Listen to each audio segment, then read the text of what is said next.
नेपाल जल प्रलय में मरने वालों की संख्या बढ़ी। नेपाल में अब तक 547 लोगों की मौत हुई है। 1473 लोग सैलाब के चलते घायल हुए हैं। 27 पुलिसकर्मी भी सैलाब के बाद लापता बताए जा रहे हैं।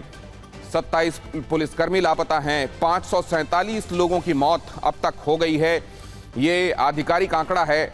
और ये बताया जा रहा है कि अब तक 1473 लोग सैलाब के चलते जख्मी हुए हैं और 27 पुलिसकर्मी सैलाब के बाद से लापता बताए जा रहे हैं।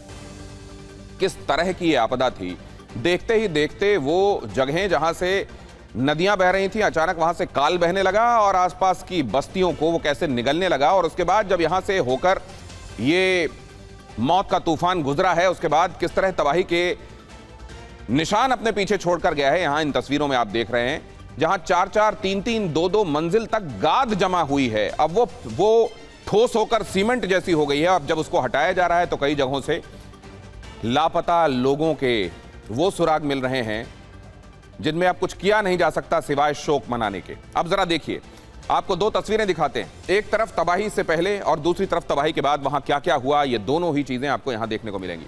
नेपाल में बाढ़ के खतरे को लेकर अलर्ट किस तरीके का है ये मैं आगे आपको बताऊंगा, लेकिन यहाँ आप देख रहे हैं तस्वीरों में नदी में कैसे वो नदी सैलाब में, उस सैलाब में बदल गई जिसने न जाने कितनों को लील लिया। यहाँ जो एक तस्वीर आप देख रहे हैं ये ज़रूर कुछ भाग्यशाली लोगों की तस्वीरें हैं।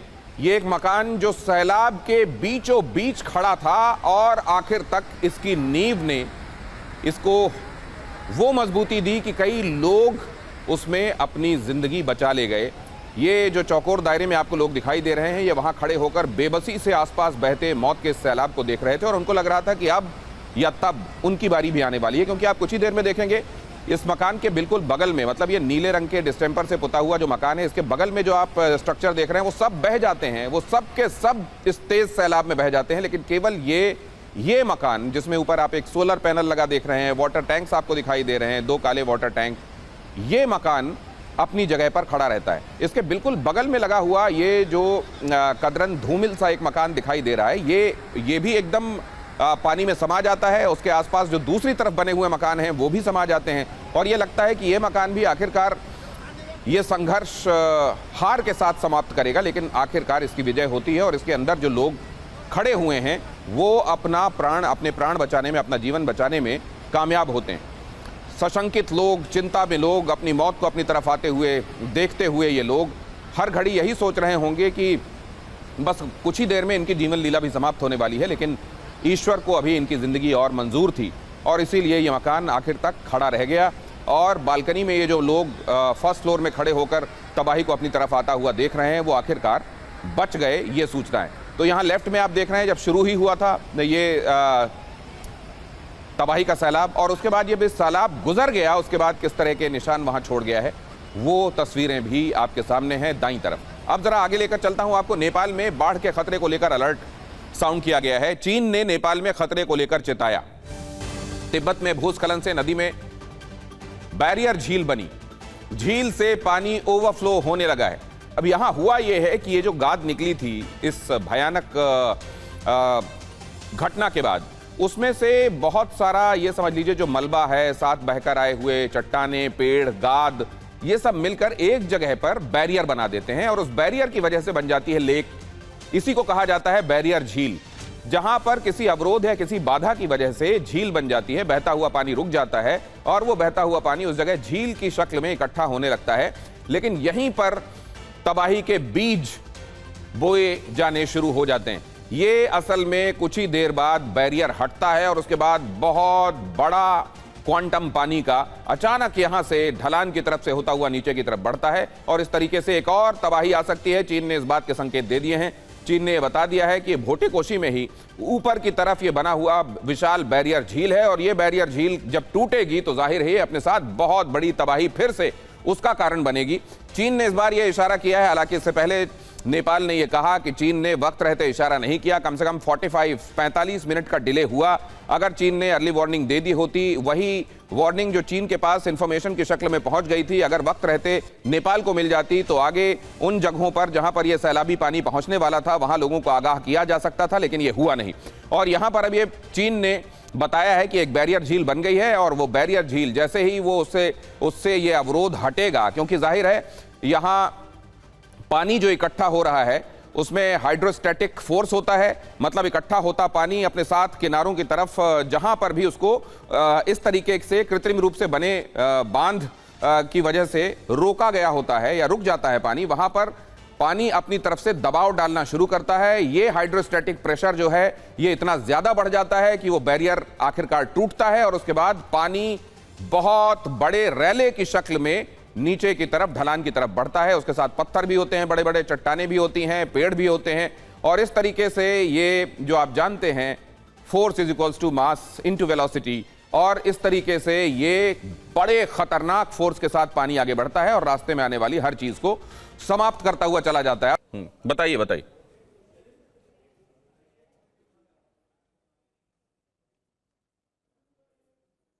आकाश, आपका फ्रेम यहां मुझे फ्रोजन दिखाई दे रहा है, मैं आपके पास वापस आता हूं। आकाश वहां से लगातार आप तक खबरें पहुंचा रहे हैं और उन्होंने एक बात महत्वपूर्ण कही है जिसके संदर्भ में हम यहां चर्चा कर रहे हैं कि ये टिकिंग टाइम बॉम्ब 72 घंटे वाला ये कितना खतरनाक हो सकता है।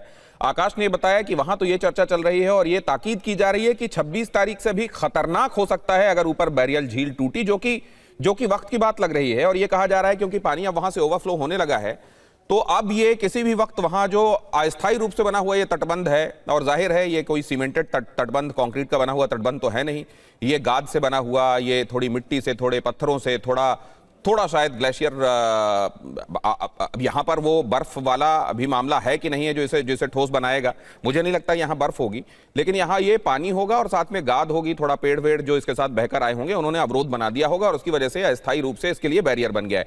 अब अगर ये इतना खतरनाक है जैसा आकाश बता रहे हैं कि 26 तारीख से भी ज्यादा डेंजरस हो सकता है। विशाल नाथ उपाध्याय हमारे साथ जुड़ रहे हैं जो कि जाहिर है भूगर्भ मामलों के जानकार हैं और इसके अलावा Nepal centre for disaster management के प्रेसिडेंट भी हैं। सर, वहां तैयारियां आप क्या देख रहे हैं, क्योंकि पहले से ही बहुत बड़ा हिस्सा पूरे सिस्टम का जो हो गया है उसको संभालने में, सुधारने में लगा हुआ है और ऐसे में अगर फिर से कुछ सामने दिखाई दे रहा है तो ये कैसे मैनेज किया जाएगा, इसके लिए स्ट्रैटेजीज आपको अश्योर करती हैं, रिअश्योर करती हैं क्या? I'm sorry, I cannot hear you. What you have asked. Can you hear me properly? Properly, sir. आप हिंदी बोल सकते हैं क्या या मैं? Can you hear me? Yeah, loud and clear, sir. But I cannot hear you. What you asked for. I can only talk. मैं अभी आपको कुछ भी सुन नहीं रहा हूँ। मतलब आपको मेरी भाषा नहीं समझ में आ रही है या आपको सुनाई नहीं दे रहा है? You are able to hear my voice? सुनाई नहीं दे रहा है, भाषा मैं समझता हूँ। अच्छा, भाषा सुनाई नहीं दे रहा। अभी थोड़ा अभी आ रहा है आपको आवाज, तो मैं ये जानना चाह रहा हूँ सर कि अब आगे ये बैरियर झील के टूटने पे ये कितना बड़ा खतरा हो सकता है, उसके लिए तैयारियां क्या देख या सुन रहे हैं आप वहां पे? ओके, आई थिंक व्हाट मैं अभी जो सुन रहा हूँ डिफरेंट चैनल्स में, इंडियन चैनल्स में, कि वो जो नेक्स्ट फेज का जो ब्रिज होने वाला है वो 6 to 7 times बिगर, ऐसा कुछ बोल रहे हैं, बहुत बड़ा होगा। ऐसा नहीं है। पहला वाला जो था वो सबसे बड़ा था, उसका जो पानी था वो करीब करीब 20 million cubic meters पानी था, extra water, and you can imagine it was a huge amount of water that was stored there. Now it is only 2.5 to 3 million cubic meter of water, so it cannot be as big as in the first case. Of course, if that breaches suddenly, it will have damage. It will be really quite a bit of damage will be occurring, whatever is left over. But it is not as big as, you cannot just say, 6 times bigger than the first one. It's not true. So there is a lake being formed and it will take some time, or it's already overflowing. At one time it might breach, of course, but then it will be definitely damaging downside, but it is not as big as we are expecting. Okay. It is 10 times less than what you had in the past, in the first instances. But first, that has to be very clear. Of course, many people are already out of the track along the river. इसलिए उसमें थोड़ा ज़्यादा कम अभी फिर सब लोग इनको बता भी दिया है कि आने वाला है। Right. लेकिन अभी फिर हमारे सिक्योरिटीज पीपल वेयर ऑलरेडी हम लोग वहाँ अभी काम करना शुरू कर दिए थे बीच जी में। जी। तो इसलिए अभी एक ये चीज है कि ये इतना बड़ा 6 times bigger than the first one ये ये बोल तो आप रहे हैं बहुत ना, बड़ी ये राहत नहीं की है। बात बता रहे हैं सर। ये हमारे लिए भी राहत की बात है कि ये जो समझा जा रहा है कि हाँ। 6 गुना ज्यादा तबाही लेकर आ सकती है इस नहीं। बार ये झील का, ये जो कृत्रिम झील बन गई है नहीं। इसका टूटना, ऐसा नहीं है। नहीं ये है। एक दो वजहों से, एक तो ये उतना ज्यादा पानी अपने अंदर नहीं समेटे हुए है, और दूसरा ये कि उस पूरे पाथ के अलोंग जहां से बहकर भोसेकोटी या त्रिशूली बहती है, उसके बगल में जो रहने वाले लोग हैं, आसपास जिन लोगों के घर थे, वो पहले ही उन जगहों से जा चुके हैं। बहुत कम लोग वहां पर बचे हुए हैं, तो ये विभीषिका उतनी ज्यादा बड़ी नहीं होगी, ये बात हमको रिएश्योर करती है। लेकिन अब पीके मिश्रा जी के पास जाऊंगा। पीके मिश्रा साहब,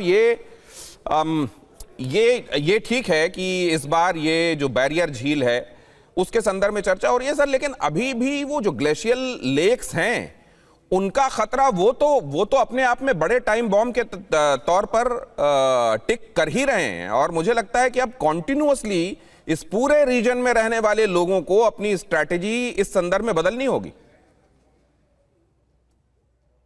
बताना चाहता हूं कि अभी जो इंसिडेंट हुआ था 26 तारीख को, उससे बड़ा अभी उद्गम लेक जो है हमारा, ये जो भोटेकुशी रिवर के ऊपर रसवा के ऊपर जो है वो लेक, इनफैक्ट उसका बैंक फटने वाला था, जिसके लिए वार्निंग दिया गया।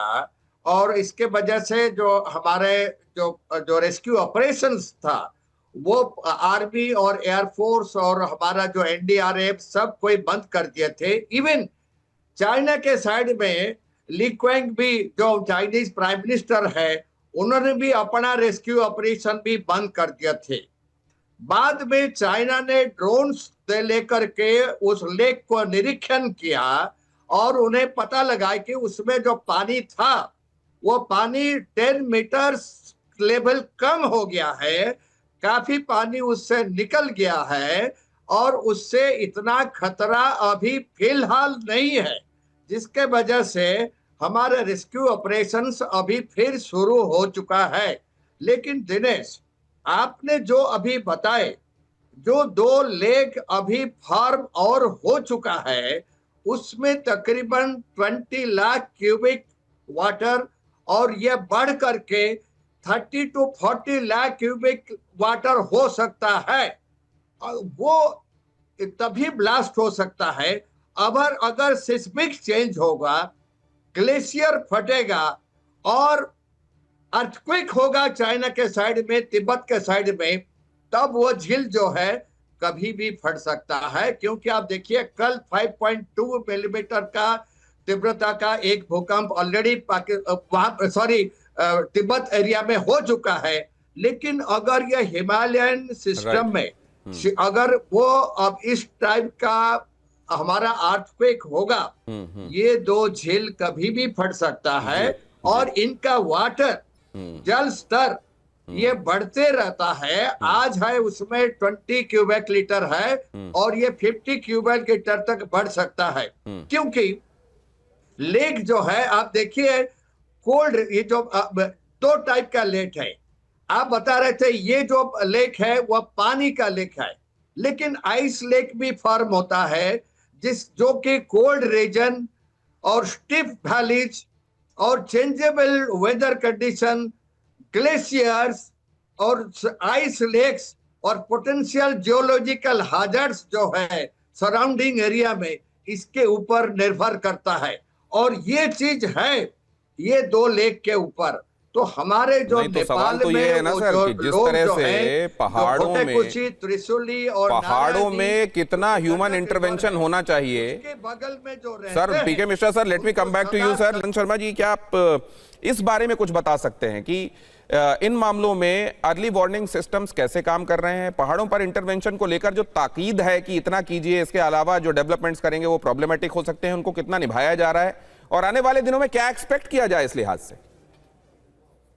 देखिए, बिल्कुल ऐसा है कि अर्ली वार्निंग सिस्टम जो है साइक्लोन के लिए, जैसे मैं बताऊं आपको, तो इंडिया में बहुत ही परफेक्ट है। बहुत ही बढ़िया है।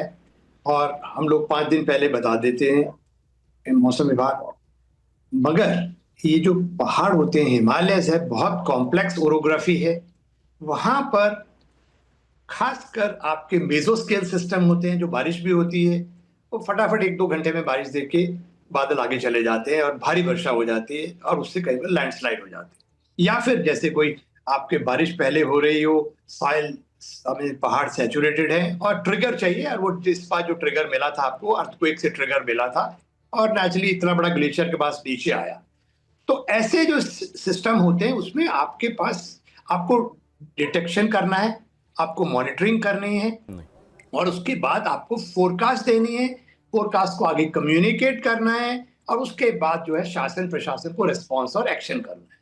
और ये देख लीजिए, इसमें आपको सिर्फ मिलेगा 30 मिनट 35 मिनट, ज्यादा से ज्यादा, उससे ज्यादा नहीं मिलेंगे कभी भी।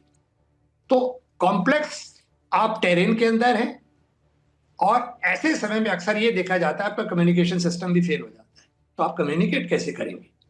तो इसी के लिए इस बहुत जरूरी है। और ये कैसे देखा जाता है सर?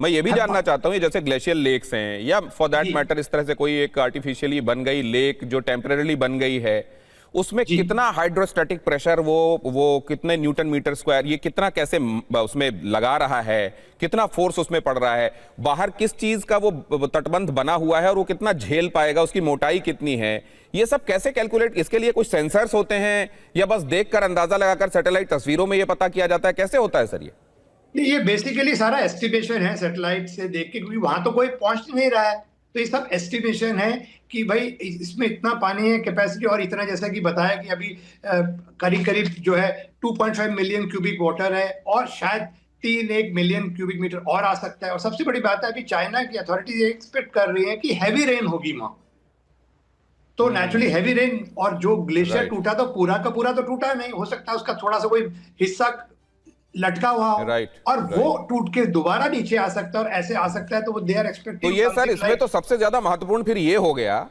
कि वो पाथ जिसके अलोंग ये पानी अपना रास्ता बनाता है, जिसमें जो स्वेल कर जाता है जब इस तरीके से अचानक बहुत सारा पानी आता है, असल में तो ये सबसे पहले किया जाना आवश्यक है कि नदी के बहुत बड़े मतलब कैचमेंट इलाके में उसके बिल्कुल भी कोई कंस्ट्रक्शन ना किया जाए और उससे दूर रहकर मकान वगैरह बनाए जाएं।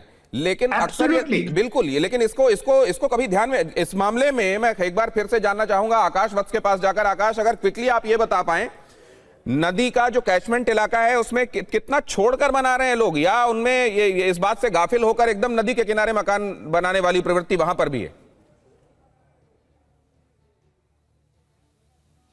कुछ ऐसे इलाके हैं जहां नदी के ठीक किनारे है, लेकिन लोगों को यह कभी अंदाजा ही नहीं चला, कभी लोगों के बीच ऐसी बात भी नहीं हुई। मैंने ये सवाल कई लोगों से पूछा तो वो कैमरे के सामने तो नहीं बोलना चाहते थे, लेकिन उन्होंने ऑफ कैमरा ये जरूर कहा कि आज तक कभी ऐसा हुआ ही नहीं था, तो हमें ये अंदाजा नहीं था कि ऐसा हो सकता है, क्योंकि नदी बहुत नीचे है और उन्हें यह नहीं पता था कि वो नदी एक दिन अचानक भरेगी और भर करके इतना बाहर पानी आ जाएगा कि सब कुछ उनका बर्बाद हो जाएगा। तो लोग इस बात को जानते नहीं थे, लेकिन इसकी संख्या बहुत कम है। कई तो ऐसे स्थान हैं जहां पानी पहुंचा है जहां से नदी बहुत दूर है, जहां नदी बिल्कुल आसपास है ही नहीं। और कई सारी अब तो ऐसी नदियां बन गई है जहां पहले 4 लेन सड़कें थी, पुल जो बह गए वो तो बह ही गए, और आसपास में जो नदियां हैं भी वो बहुत गहरी नदी है। वो आप जब देखेंगे तो दोनों तरफ पहाड़ और पहाड़ के बीच से वो नदी है, और वो उसका जलस्तर जब बढ़ता रहा वो अचानक बढ़ने के बाद इस पूरे इलाके में चला आया और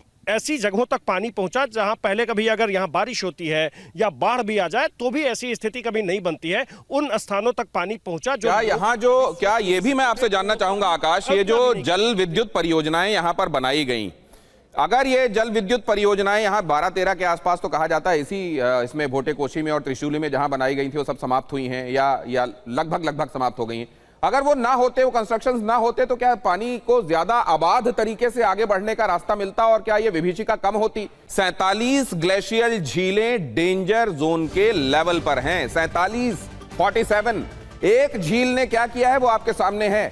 इस तरह की 47 झीलें और हैं ग्लेशियल झीलें। ग्लेशियल मतलब ग्लेशियर के पिघलने से बनी हुई झीलें, जिनमें बारिश का पानी भी इकट्ठा हो जाता है और फिर क्योंकि इसका जो किनारे का हिस्सा जो इसको रोकता है पानी को, वो भी पानी का, इसका बर्फ का, गाद का, इन सब का मिलकर बना होता है, तो एक लेवल ऐसा आता है जहां हाइड्रोस्टैटिक प्रेशर अंदर जो पानी भरा होता है उसका ऐसा होता है कि उसको संभाल नहीं पाता और वो फिर टूट जाता है।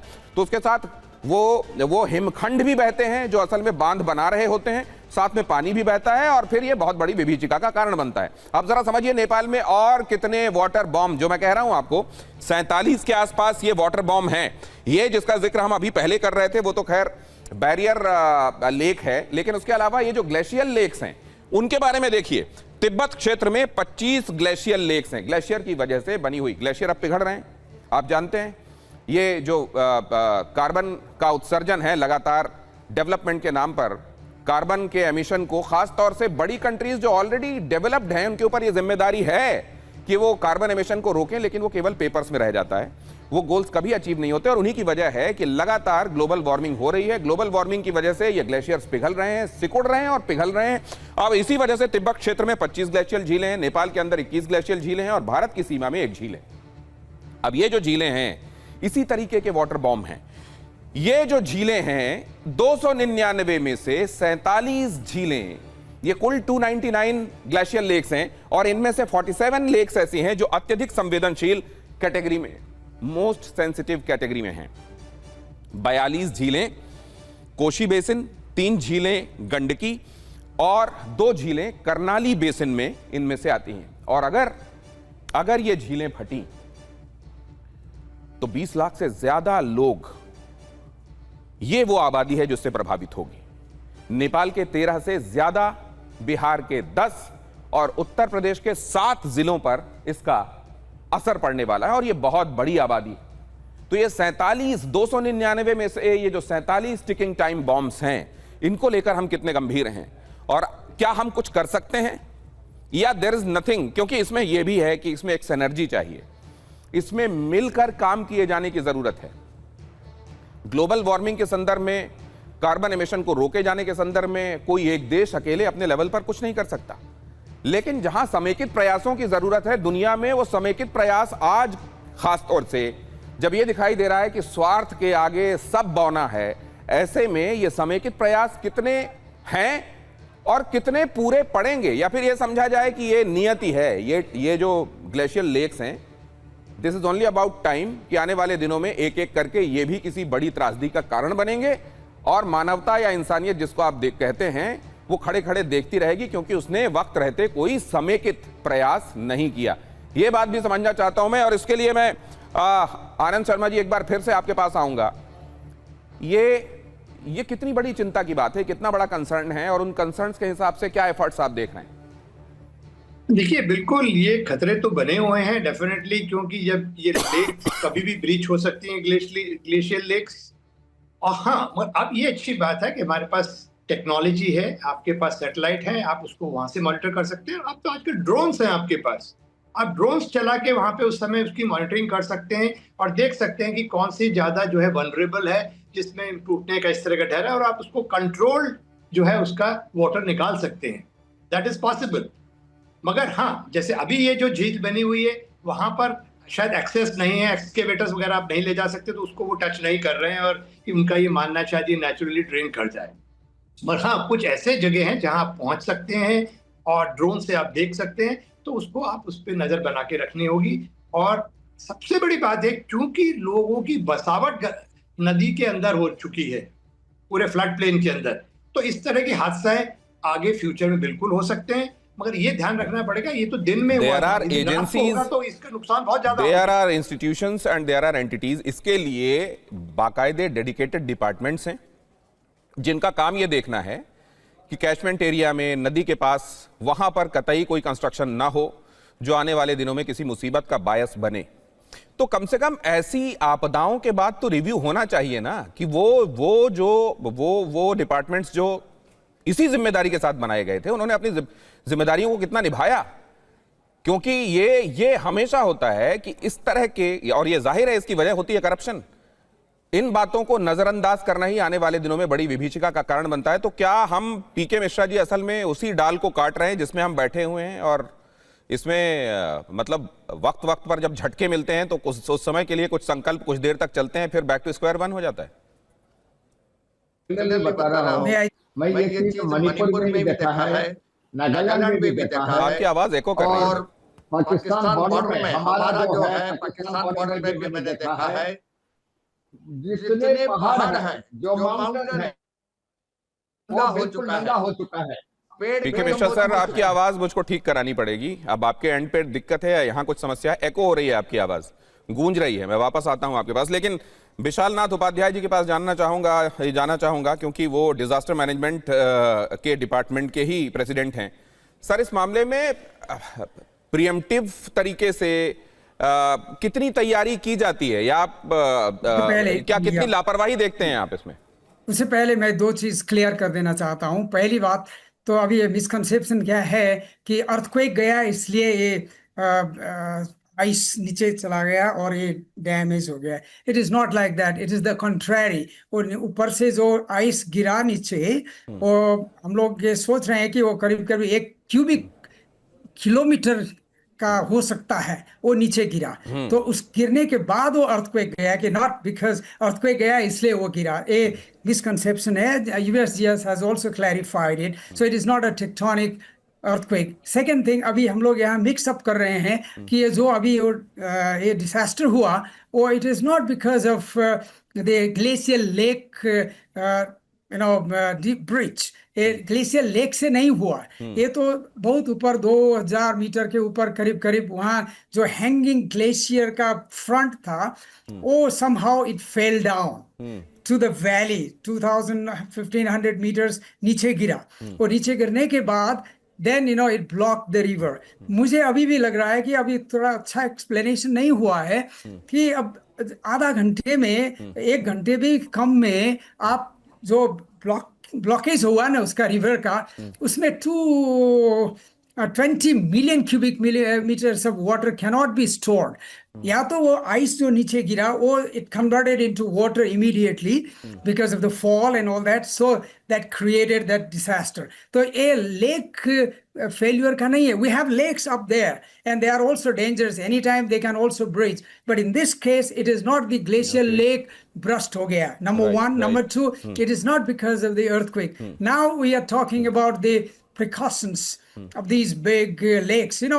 Millions of cubic meters of these waters are there at these glacial lakes. तो वो लेक में जो अभी पानी है, वो अभी उसको कोई भी, अभी बहुत बड़ा लेक अभी तक तो ब्रस्ट भी नहीं हुआ है। छोटे छोटे लेक्स ब्लॉक्स ये है ना, ये ब्रस्ट हुए हैं, लेकिन अभी बड़ा लेक अभी ब्रस्ट हुआ तो नेपाल में या इंडिया में और चाइना में कहीं भी ब्रस्ट हुआ तो it is like tsunami from the sky. It is so big amount of water that will be there. तो इसके लिए हम लोग को अभी running out of time sir, लेकिन अब 2 चीजें आपने जो क्लियर की हैं उसको मैं दोहरा देता हूं अपने दर्शकों के लिए, कि इस बार जो ये त्रासदी हुई है, ये ग्लेशियर के एक बहुत बड़े लटकते हुए टुकड़े के गिरने की वजह से हुआ है, और गिरने की वजह से भूकंप जैसी स्थिति बनी है। लेकिन ये सीस्मिक एक्टिविटी नहीं थी, ये गिरने की वजह से भूकंप जैसी स्थिति बनी है, ये बात कही जा रही है। लेकिन इसका मतलब ये नहीं है कि वो जो बड़ी झीलें तैयार हो रही हैं ग्लेशियर के पिघलने की वजह से, वो डेंजरस नहीं है, वो टिकिंग टाइम बॉम्ब हैं